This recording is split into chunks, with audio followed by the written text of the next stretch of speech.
¿Qué tal, amigos? Gracias por estar con nosotros. Bienvenidos a Entre Líneas, espacio de entrevista lunes a viernes aquí en Teleoro.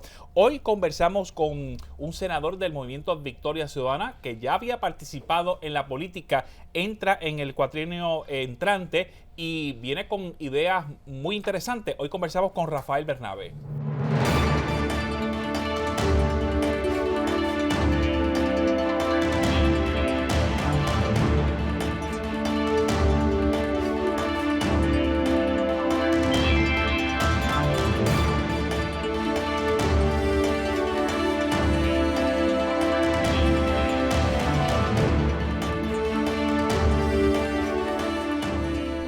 El senador del movimiento Victoria Ciudadana, Rafael Bernabe, profesor universitario. Gracias por estar con nosotros. Bienvenido aquí al Canal 13. Saludos, Cordero, a ti y a todos los que nos ven por la televisión. Bueno, histórico lo que ocurrió en las pasadas elecciones, que el pueblo de Puerto Rico cambió la manera totalmente de votar. Ya eso de las insignias de los partidos tradicionales se convirtió en algo del pasado. Gobiernos de menos de 35%. Y las minorías tienen también una cantidad de votos extraordinaria, todas las minorías. Sí, el resultado electoral fue sorprendente y yo creo que muy positivo. Como tú señalas, el candidato a la gobernación que ganó con apenas 33% de los votos, que es indicativo de la crisis de los partidos tradicionales en Puerto Rico. El Partido Independentista Puertorriqueño, su candidato a la gobernación, que normalmente sacaba 2-3% de los votos, alcanzó casi 14% de los votos. El Movimiento Victoria Ciudadana, que es un movimiento nuevo, que tiene 2 años de vida, su candidata a la gobernación obtuvo cerca de 15% de los votos. Elegimos 4 legisladores. Esta es la primera vez desde la década de 1950, hace más de 60 años, que un partido que no sea los 2 partidos históricamente grandes logra elegir esa cantidad de legisladores. Y como tú señalas, se da la situación de que el partido que tiene más votos en la legislatura es distinto al partido del gobernador. Es que las elecciones pasadas... Y además ese partido que tiene más votos en la legislatura no tiene suficiente para legislar.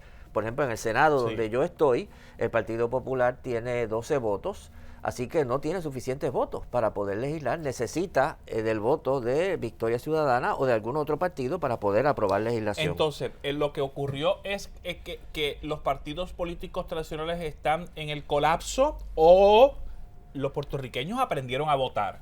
Yo creo que ambas cosas. Yo creo que lo que estamos viviendo es la consecuencia de una serie de procesos que se han venido dando. A principios de la década del 2011, cuando nosotros organizamos el Partido del Pueblo Trabajador, yo planteé que la situación que estábamos viviendo en Puerto Rico, a lo que más se parecía era lo que vivió Puerto Rico en la década del 30 del siglo pasado, de la década de 1930. La Gran Depresión. Y que fue una época en que dolorosa como es esta época, y a esa época entraron 3 partidos políticos que dominaban la política puertorriqueña en aquella época, que era el Partido Unión, que le habían cambiado el nombre a Partido Liberal, el Partido Republicano y el antiguo Partido Socialista de Santiago Iglesias Pantín. 10 años después, ninguno de esos partidos existía. Todos se habían roto, dividido y desaparecido, y surgieron nuevas fuerzas, como fue en aquel momento el Partido Popular. Y yo planteaba, esta crisis que estamos viviendo y la incapacidad... Y que rescataba algunos de los fundamentos de la defensa del trabajador, la defensa del campesino, muy bien, de repartir tierras. Exactamente, ¿verdad? Con una consigna, unas propuestas de cambio social, de justicia social. Y yo planteaba ya en el 2010, esta crisis que estamos viviendo y la incapacidad de los 2 partidos dominantes históricamente de atender esa crisis va a llevar a que un número creciente a empiecen a cuestionarse su lealtad a esos partidos. Empiezan a plantearse, tenemos que buscar nuevas alternativas. Bernabe, hacía unos cuantos años, al inicio de mi carrera periodística, hace 20 años, que planteaba por qué nosotros en Puerto Rico no votábamos y con la representación de la sociedad, porque no todo el mundo es PNP, republicano, demócrata con anexión, ni popular, estadolibista el 52 o tirando más a la izquierda. Había un pueblo distinto allá, pero que no tenía representación ni en la legislatura ni en el gobierno. Sí, y ese es uno de los elementos que definen al movimiento Victoria Ciudadana. Pero te llego a eso, pero como te decía, yo creo que lo que ha pasado en Puerto Rico del 2010 a 2020 ha llevado efectivamente a que una cantidad creciente de personas digan estos dos partidos no responden a lo que nosotros necesitamos y por lo tanto un número creciente de personas ha estado dispuesto a buscar nuevas alternativas. Ahora, como tú dices, Victoria Ciudadana yo creo que ha tenido un éxito importante en parte porque precisamente ha reconocido que en Puerto Rico existe una división profunda y perfectamente entendible alrededor del tema del estatus, que es un tema fundamental y es lógico, no es que la gente esté loca, es lógico que la gente lo discuta, que la gente lo debata y que la gente se divida, que tengamos diferentes posiciones. Ahora, Victoria Ciudadana plantea esas divisiones o esas diferentes opiniones sobre el tema del estatus. Aquel es estadista, el otro es independentista, el otro es defensor de la libre asociación. No debe evitar que si estamos de acuerdo en muchísimas otras cosas, no debe evitar que trabajemos juntos. Y Victoria Ciudadana, como tú sabes, hay estadistas, hay independentistas, hay defensores de la libre asociación. Todos estamos de acuerdo que hay que resolver el tema del estatus, pero estamos dispuestos a trabajar juntos porque estamos de acuerdo que hay que defender el ambiente, que hay que defender los derechos de los trabajadores, que hay que defender los derechos de las mujeres, que hay que defender la universidad, que hay que defender los servicios públicos, que tenemos que enfrentar a la Junta de Control Fiscal, que tenemos que auditar la deuda, que tenemos que ampliar los derechos de las personas de mayor edad, que tenemos que garantizar los derechos de los niños. Todas esas cosas estamos de acuerdo. Estos temas de crisis son más importantes que el tema de la crisis del estatus. Bueno, yo no diría más importantes, son tan importantes. Todos los temas son importantes. A mí no me gusta jerarquizar, decir este es más importante que el otro. Pero estos se pueden atender a nivel local con mayor premura que el tema del estatus que requiere... Los podemos atender todos a la misma vez. O sea, no es cuestión de... Porque a veces la gente dice, ustedes están diciendo que el estatus no está en nicho, vamos a posponer el estatus. No. Nosotros creemos que el estatus hay que atenderlo inmediatamente. ¿Cómo se dan esas discusiones dentro de Pero a la misma vez hay que atender la defensa de la universidad, hay que defender las pensiones y todo lo demás. No tenemos que decir una cosa o la otra, todas a la vez. Pero lo importante es que en Victoria Ciudadana estamos dispuestos a trabajar juntos, como te dije, estadistas, independentistas, defensores de la libre asociación, con una agenda compartida, que nosotros llamamos la agenda urgente. Ok, pero en el Partido Popular Democrático se forma el reguero más grande cuando va a tocar el tema del estatus. Porque hay visiones distintas. Claro. ¿Cómo se da la discusión en el movimiento en el caso del nuestro estatus? tenemos la ventaja de que precisamente en otros partidos puede que se forme, como tú dices, el debate, porque el partido tiene que definirse en defensa de una opción de estatus. Entonces, como tú tienes que definir qué opción de estatus va a defender el Partido Popular, ahí está el problema. Si tú quieres una definición y yo quiero otra, pues hay un diferendo. En el caso nuestro, nosotros no entramos en eso. Si tú eres independentista, tú eres independentista y tú sigues defendiendo la independencia. Y si tú eres estadista, tú eres estadista y tú sigues defendiendo la estadidad. Ahora, estamos de acuerdo que hay que defender la universidad. Estamos de acuerdo que el plan de ajuste que está proponiendo la Junta sobre la deuda es inaceptable. Estamos de acuerdo que hay que defender la zona marítimo terrestre. Estamos de acuerdo que hay que defender las pensiones. En esas cosas estamos de acuerdo. El estatus, cada cual sigue defendiendo su posición, no nos vamos a pelear por eso. Cuando venga un evento o una situación que exija que cada uno asuma una posición, pues cada uno la asume. Por ejemplo, en el plebiscito que hubo ahora en noviembre, el movimiento nuestro reconocía que sobre el tema del estatus hay diferentes posiciones y por lo tanto el movimiento nuestro dejó en libertad a las personas de actuar como quisiera. El que quería boicotear y no votar, no votaba. El que quería votar a favor de la estadidad, votaba a favor de la estadidad. El que quería votar a favor del no, votaba a favor del no. ¿Verdad? Yo voté por el no. José Bernardo Márquez, que es mi compañero con quien tengo excelente colaboración en la Cámara, nuestro representante en la Cámara, que es estadista, votó por la estadidad. Él vota por la estadidad, yo voto por el no, y seguimos trabajando juntos por todas las cosas en que estamos de acuerdo, que son muchísimas, y seguimos en esa dirección. Bueno. Así que nosotros en ese sentido tenemos la ventaja de que al reconocer que cada cual mantiene su posición con respecto al tema del estatus, pues no tenemos que estar... se respeta la postura. Exacto, no tenemos que estar peleando por eso.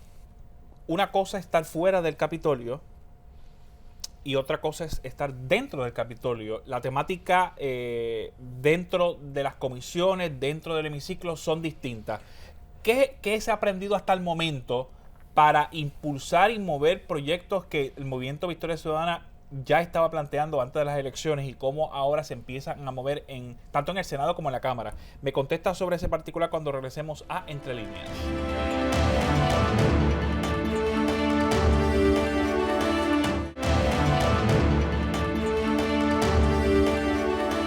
Gracias por continuar con nosotros en Entre Líneas. Nos acompaña el profesor universitario que está no está en destaque, está con licencia sin sueldo. Licencia sin sueldo de la Licencia sin universidad. sueldo porque está en el Capitolio como senador del movimiento Victoria Ciudadana. ¿Extraña a sus estudiantes? Sí, extraño mucho el salón de clases, extraño mucho el trabajo de la universidad. Es que el trabajo en la legislatura y el trabajo en la universidad son muy distintos. Para empezar, el ritmo es muy distinto. En la universidad la realidad es que uno estudia las cosas con mucho detenimiento, con mucha calma, uno discute muy a fondo, uno va preparando documentos, preparando artículos, o si es un libro más todavía. En la legislatura es una carrera desbocada. O sea, tú tienes que leer montones de proyectos de ley, leer montones de informes, leer muchísimo. Y empiezas a corregir los proyectos. Y es a la carrera. Hay algunos problemas de redacción. Si me pusiera a poner, no quiero criticar a mis colegas, pero si me pusiera a corregir como corrijo en la universidad, pues no podría leerlos todos. Así que a veces tengo que dejar pasar algunas barbaridades gramaticales. Porque a veces no, las más terribles, pues sí, las corregimos, pero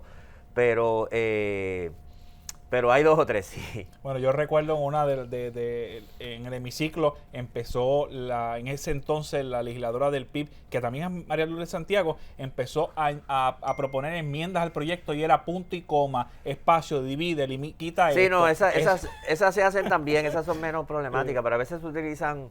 Yo no soy de las personas que anda cazando anglicismos por ahí, pero a veces son anglicismos que son innecesarios porque tenemos palabras muy buenas en español para decir muchas cosas y no necesariamente tenemos que usar ¿verdad? Palabras tomadas prestadas de otros lugares. En otros lugares sí son inevitables porque se trata de neologismo, de palabras nuevas que no tenemos un equivalente en español adecuado y perfectamente legítimo tomar la palabra que venga del inglés o de donde venga. Muy bien. Le preguntaba relacionado es distinto mirar el Capitolio desde afuera que estar dentro. ¿Cómo se ha dado la dinámica de participar con miembros de otras colectividades en las comisiones, pero también en el hemiciclo?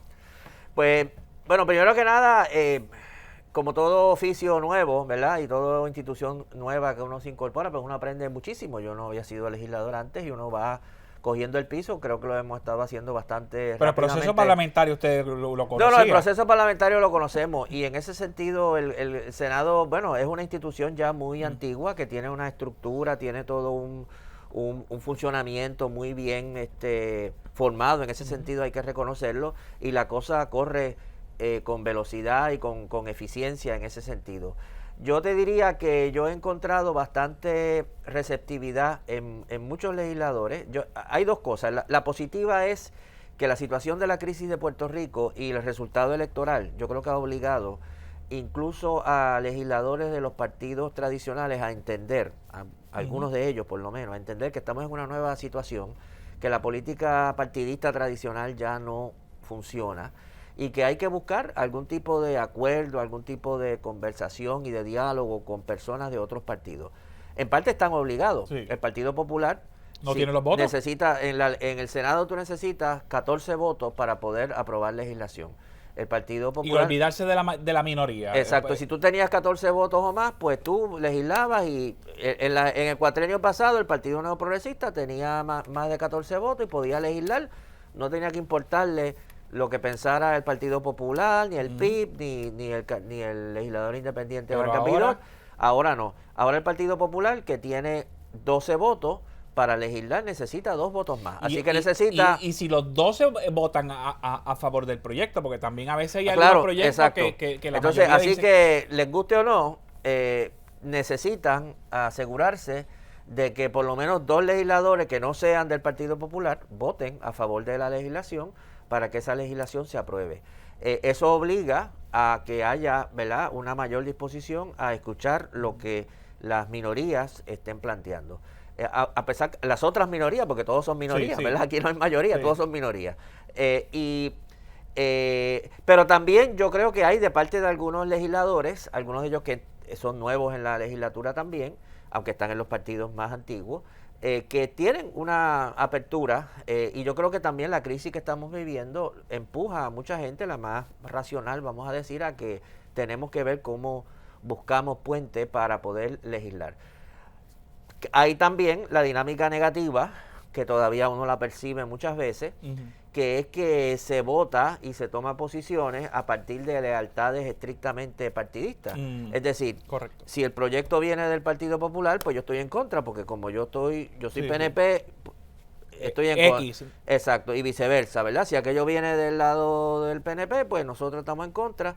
¿Verdad? Y esa dinámica pues a nosotros no nos parece que es la que Puerto Rico necesita. Nosotros juzgamos los proyectos de ley por su contenido, no porque de dónde viene. El otro día yo voté a favor de un proyecto de ley radicado por Rivera Chats. Tú sabes, yo no digo... No se le cayó la mano. Yo no digo esto es de Rivera Chats, yo estoy en desacuerdo con Rivera Chats en casi todo, así que pues estoy en contra. No le dio algo en el exacto, corazón ni pero nada. yo miro el proyecto era... Bueno. Una cuestión que tenía que ver con obligar al gobernador a expedir unas credenciales cuando una vez el Senado confirma a una persona para un puesto de gabinete, el secretario de Estado y el gobernador tienen que expedir unas credenciales que certifican que esa persona es la que ocupa el puesto, y ahora mismo no había un límite de tiempo, ¿verdad? Entonces ahora se le pone, 15 días creo que era, para que tenga que cumplir con ese trámite. Perfecto, no hay ningún problema con eso, estamos a favor. Sí, porque ahí la estadidad no camina con ese proyecto. Entonces, y de igual manera, hay proyectos que vienen del Partido Popular y han contado con nuestra aprobación. No todos, algunos nos parece que son objetables. Pero el criterio es ese, ¿verdad? El criterio es ese. ¿Se han acercado a usted directamente populares y no progresistas para impulsar un proyecto? Sí, claro que sí. Hay proyectos que tienen que ver con la universidad, proyectos que tienen que ver con... Bueno, si desde la universidad no le consultan y hablan con usted, sería un grave error. Proyectos que tienen que ver con el tema de la pobreza en Puerto Rico, proyectos que tienen que ver con la Junta de Control Fiscal y la actitud hacia los planes de ajuste. Toda una serie de áreas que yo creo que ellos detectan correctamente, ¿verdad? Que son temas que a nosotros nos preocupan particularmente. Y sí, nos han solicitado que seamos coautores de proyectos, o nos han consultado antes de traer el proyecto al Pleno del Senado si estamos a favor, ¿verdad? Para ver si tienen los votos suficientes para poder aprobarlo. Sí, nos toman en cuenta, nos tienen que tomar en cuenta. La dinámica entonces también ayudó de que llegaron senadores nuevos dentro del Partido Popular y dentro del PNP, que llegaran, que no tenían esa maña política de imponerse. Sí, yo tengo buena relación con varios de ellos, que son legisladores que están ahora empezando, ¿verdad?, en la legislatura también, del Partido Popular, por ejemplo. Hemos tenido buena comunicación, tenemos algunas diferencias de opinión, pero tenemos muchos acuerdos. Te menciono, para no hablar, ¿verdad?, en abstracto, por ejemplo, Zaragoza, que es el presidente del antiguo secretario de Hacienda. Sí, de la Comisión de Hacienda. De la Comisión de Hacienda. Yo estoy en la Comisión de Hacienda. Esa comisión tiene que trabajar el tema importantísimo, como es el presupuesto, el tema del plan de ajuste de la Junta, la relación con la Junta de Control Fiscal, la auditoría de la deuda, el presupuesto de las agencias como parte del presupuesto de la Universidad de Puerto Rico, el tema de las pensiones. Todos esos temas están en la Comisión de Hacienda. Y yo, por lo menos por ahora, he tenido una muy buena comunicación con el senador Zaragoza sobre estos temas. No quiere decir que estemos totalmente de acuerdo en todos los temas, pero en muchas posiciones yo entiendo que estamos de acuerdo en la necesidad de defender las pensiones, de que no haya más recortes a la Universidad de Puerto Rico, de que el plan de ajuste que está sometido por la Junta de Control Fiscal a la jueza Taylor Swain no es adecuado. Y en todos los campos en que podamos colaborar, nosotros vamos a colaborar. ¿Cómo se ve el futuro de la Universidad de Puerto Rico? ¿Tiene un futuro positivo o ya comenzamos mal con los recortes que se han dado, las certificaciones que ya comienzan a retirarse para ciencias médicas, etcétera, etcétera? Me contesta cuando regresemos de la pausa, ya en el último segmento de Entre Líneas.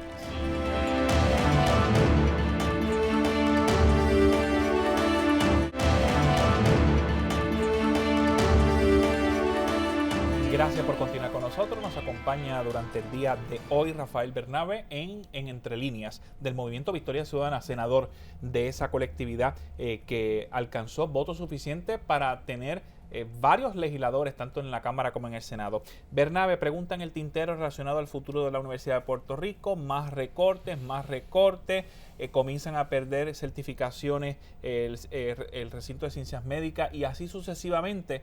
¿Pone en peligro la Universidad de Puerto Rico más recortes? Absolutamente. Los recortes que se han estado implantando durante los últimos años son los que han ido teniendo como consecuencia que la situación en la Universidad de Puerto Rico se ha ido deteriorando, ha puesto en peligro la acreditación de la universidad en su conjunto y de algunos de sus organismos. Estos recortes, como tú sabes, han sido impulsados por el gobierno de Puerto Rico y han sido impulsados por la Junta de Control Fiscal. Tú me preguntabas cuál es el futuro de la universidad. Yo creo que el futuro de la universidad está en juego y el futuro de la universidad es algo que va a depender de nosotros. Si nosotros adoptamos una actitud, ayer estaba en un piquete de los estudiantes precisamente defendiendo la universidad. Si nosotros adoptamos una actitud pasiva, si nosotros no reaccionamos, si nosotros no protestamos, el futuro de la universidad es terrible, la van a destruir. Ya la están destruyendo y la van a acabar de destruir. Nosotros como país y como pueblo tenemos que movilizarnos para defender a la Universidad de Puerto Rico, hacerlo en la legislatura y hacerlo fuera de la legislatura. Tenemos que defender la universidad. Ahí recientemente, hace varios días, se circuló una carta de la directora ejecutiva de la Junta de Control Fiscal, la señora Natalia Yaresco, en la cual se proponen más recortes a la universidad y más recortes al sistema de pensiones de la universidad, que lo que va a hacer es deteriorar más la universidad. Una de las grandes ironías aquí es que todo el mundo está preocupado porque la universidad pierda su certificación y entonces se insiste y se intensifican los recortes de presupuesto. Que debería ser al contrario. Que lo que hacen es asegurar que la situación se deteriore más todavía. Así que si la acreditación está en peligro, precisamente una de las reacciones que debiera tener nuestro gobierno es exigir que la universidad tenga el presupuesto adecuado para poder funcionar. Si tú no tienes presupuesto, no tienes profesores, no tienes laboratorios, no tienes instalaciones adecuadas, no tienes grupos que sean manejables para los profesores, no tienes bibliotecas que estén actualizadas, no puedes tener nada. Las universidades necesitan un presupuesto para funcionar. Claro, Bernabe, pero también será que el propio gobierno no le ha dado la importancia a la Universidad de Puerto Rico, comenzando con Rocío Padre, que alteró la fórmula que se le asignaba presupuesto a la Universidad del Estado. Bueno, hay que decir que la fórmula realmente se dejó de cumplir posteriormente. Si yo no entiendo, fue de partir... déjame explicar primero lo que es la fórmula, porque quizás las personas que nos escuchan no saben de qué estamos hablando. La legislación en Puerto Rico lo que plantea es que 9.6% del fondo, precisamente para que el presupuesto de la universidad no esté sujeto a vaivenes políticos partidistas y no se decida año tras año luego de un debate en la legislatura, establece la fórmula que 9.6 del Fondo General, el gobierno de Puerto Rico recauda dinero, eso va a un pote que se llama el Fondo General, y lo que determina la ley es que el 9.6% del Fondo General va dirigido a la universidad, que ya quiere decir que se ajusta a la situación del país, porque si bajan los recaudos del gobierno, baja la asignación de la universidad, porque es 9.6. Pero si aumenta, también aumenta. En el 2014, con la ley 66, cuando se estaba agravando la crisis de la deuda, una de las cosas que se empieza a hacer es dejar en suspenso la fórmula. Entonces la universidad se deja de cumplir con la fórmula, deja de recibir el 9.6%. Y esto pues ya fue un golpe, uno de varios golpes que se venían dando. Otro mecanismo que se había estado utilizando era que parte de los recaudos del gobierno no iban al Fondo General. Empezaron a desviar. Van a otro fondo. Entonces, por lo tanto, el 9.6 de eso que se fue por allá, que normalmente debiera venir a la universidad, tampoco venía. O sea que poquito a poquito le van recortando a la universidad los fondos que debiera tener, y la consecuencia ha sido pues el deterioro de la situación en la Universidad de Puerto Rico. Sobre eso vienen entonces los recortes presupuestarios que impone la Junta de Control Fiscal, que entonces el gobierno de Puerto Rico le recorta las aportaciones que hace a la universidad. Así que el resultado neto, ¿verdad?, de todas estas medidas es el deterioro de la situación de la universidad, que ponen en peligro su acreditación, ponen en peligro su futuro. Pero también la Universidad de Puerto Rico, como estaban en un pedestal, se consideraba, y yo la considero como la mejor universidad de Puerto Rico, pues no salía a reclutar estudiantes, no salía a anunciarse de cierta manera, y creció demasiado, y las otras universidades empezaron a visitar escuelas, a visitar colegios, y empezaron a reclutar estudiantes, y la matrícula empezó a disminuir, y si tenemos menos matrícula, pues menos aportación de las becas y de la matrícula, ¿o no? Bueno, yo creo que en el caso de la Universidad de Puerto Rico, el problema que ha habido ha sido precisamente el progresivo aumento en la matrícula, en el costo de la matrícula, en el costo de los estudios. Nosotros tuvimos un experimento horrible, pero por lo menos podemos sacar la información que produce el experimento. Cuando se aumentó cuando se estableció la famosa cuota aquella de los $800, ¿te acuerdas? Sí, la tuve que pagar. Exacto. Pues se calculó que la Universidad de Puerto Rico se habían ido alrededor de 10,000 estudiantes. O sea que sí que son 10,000 estudiantes que ya tú sabes que porque hubo este aumento en el costo, se fueron. De allá para acá ha seguido aumentando el costo de crédito en la universidad. Y hay que recordar que la Universidad de Puerto Rico tiene una misión que lo establece su propia ley, que es proveer educación superior accesible al pueblo. O sea, no es proveer educación superior, punto. Es proveer a educación superior de excelencia accesible al pueblo.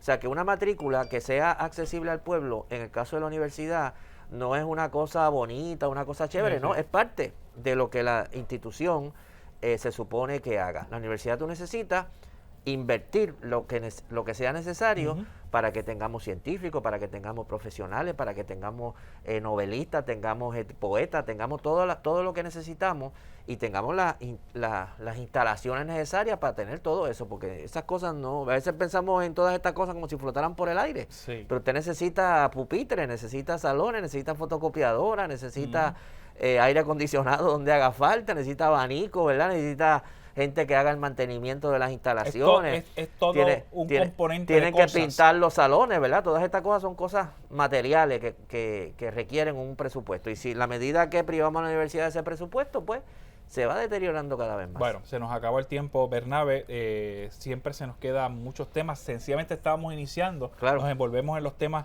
que nos gustan, como la Universidad de Puerto Rico, y nos preocupa que la quieran acabar y que quieren empezar a cerrar el recinto, que no es lo que el pueblo quiere. Gracias, Bernabe, por estar con nosotros. Amigos, será hasta la próxima. Esto es Entre Líneas.